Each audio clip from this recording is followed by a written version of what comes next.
Hello and welcome to Idea Television News at 9. I am Adewale Alashikwa. We begin with the headlines. Kaduna Governor launches electrification drive across 23 local government areas.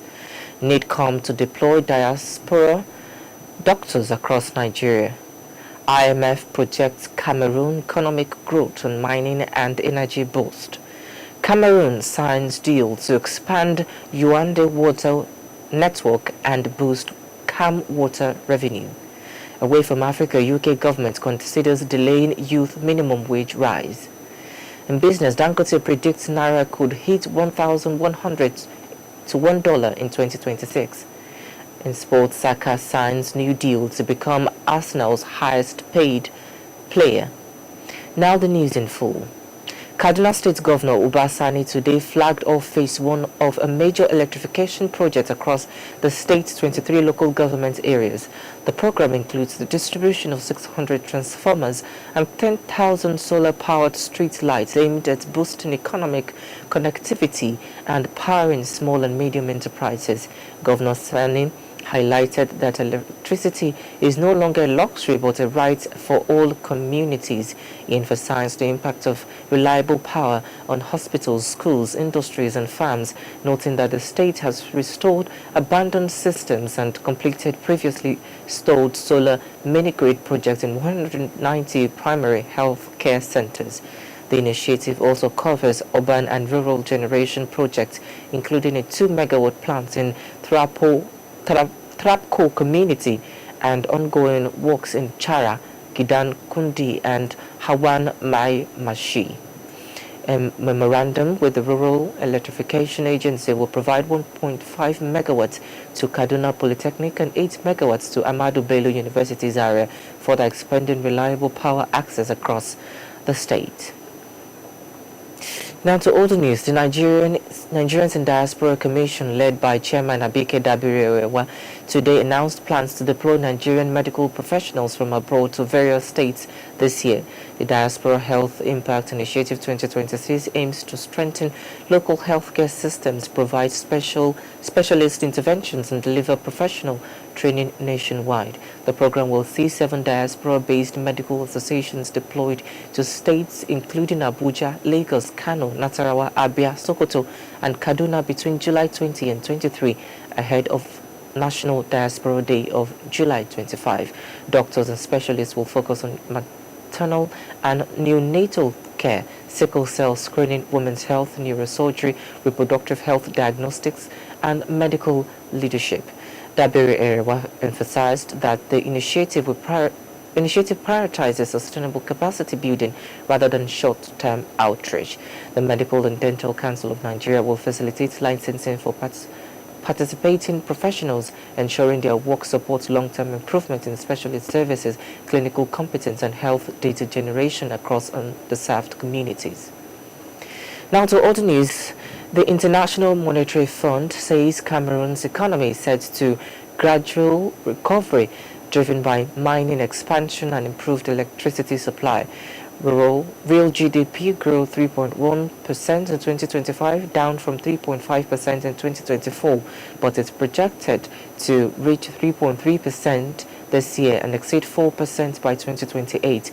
The outlook follows the launch of large-scale bauxite exports from the Nim Matap project in Adamawa, operated by Canyon Resources, and preparations for iron ore production in Balam. Electricity generation has also increased, including a 420 megawatt Nachitigal hydroelectrical plant and solar expansions, improving power reliability for industry and mining. The IMF warns fiscal and infrastructure challenges remain, with 2025 budget deficit at 2% of GDP and the current account deficit of 3.9%. Officials also are urged to strengthen financial management, accelerate rail and port upgrades, and expand domestic revenue collection to support sustainable growth. And now to Cameroon. The government has signed contracts with 3 international firms to upgrade YAOUNDÉ's drinking water network. The agreement, formalized on Friday, 13 February, a 36-month program to expand supply, improve network efficiency, and increase CAMWATER revenues by 60%. The project targets households and businesses in YAOUNDÉ and surrounding areas, including Sao Akak, Mfo, Bikok, and Mbankomo. Network capacity will rise from 300,000 cubic meters per day to 480,000 with 30,000 new household connections and improved pressure across the system. Financing of the CFA 136.8 billion CFA has been secured from ING Bank Belgium, Belfius Bank, and Dutch Bank Italy. The work will be carried out by Putman Phoenix Environment, ASPAC Techniques, and Italy's Gruppo Arturia, who will lay 455 kilometers of pipelines and reduce aging infrastructure to reduce water losses. We'll go on a quick break now. The news continues when we return.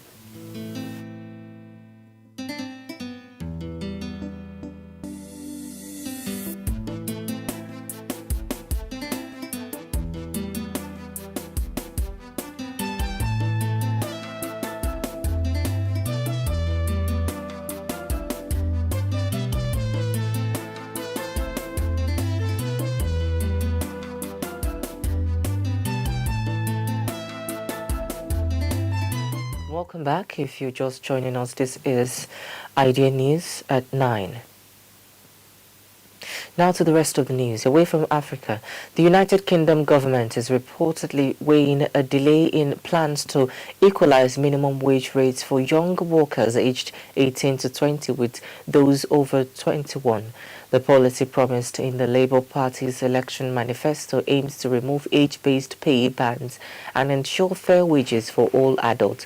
From April, the hourly rates for 18 to 20 years olds will rise by 85% to £10.85, while it's under 18s and apprentices will see an increase to £8. The government intends to close the remaining £1.86 gap with workers over 21 before the 2029 election, although business leaders have raised concerns over rising labor costs. Prime Minister Keir Starmer confirmed the April increase will go ahead, while Chancellor Rachel Reeves highlighted additional apprenticeship incentives to support young job seekers. Youth unemployment remains high, with 16.1% of 16 to 24-year-olds currently out of work compared to national average of 5.1%. In business, Nigeria's currency could strengthen significantly this year, according to Aliko Dangote, chairman of the Dangote Group. Speaking on Tuesday at the launch of the Nigeria Industrial Policy in Abuja, Dangote said the Naira could reach 1,100 to the dollars, driven by government reforms and restrictions on importation. Dangote highlighted the need for stronger protection for local investors, better infrastructure, and reliable power supply to support industrial growth. He noted that Nigeria's economy, heavily reliant on imports, would benefit from expanded local manufacturing to stabilize the currency. The remarks come as Nigerian stocks continue to perform strongly, with equities delivering the world's second-best dollar returns in 2026, up 31%. Dangote's prediction aligns with other industry forecasts, including Femi Otedola's expectation that Naira could trade 1,000 Naira to the dollar by year-end with full refinery output. Now in sports, Bukayo Saka has signed a new 5-year contract with Arsenal, making him the club's highest-paid player. The new deal will keep England international at the Premier League side until 2031. Saka's previous contract was due to expire in June 2027. Since manager Mikel Arteta took charge in 2019, Saka has played more minutes than any other Arsenal player, underlying his importance to the team. The London-born forward joined Arsenal's academy at age 9 and made his senior debut in November 2018 in the UEFA Europa League. Despite a current 15-game goal drought, he remains a key figure for the club. And that's all we have for you on Nigeria Television News at 9. But before we go, here is a recap of the headlines. Kaduna Governor launches electrification drive across 23 local government areas. NIDCOM to deploy diaspora doctors across Nigeria. IMF projects Cameroon economic growth on mining and energy boost. Cameroon signs deal to expand YAOUNDÉ water network and boost CAMWATER revenue. We from Africa, UK government considers delaying youth minimum wage rise. In business, Dangote predicts Naira could hit 1,100 Naira to $1 in 2026. In sports, SAKA signs new deal to become Arsenal's highest paid player. That's all we have for you at News at 9. Do not forget to follow us across our social media platforms at Idea Television. I'm Adewale Olashopo. Thank you for watching and see you again.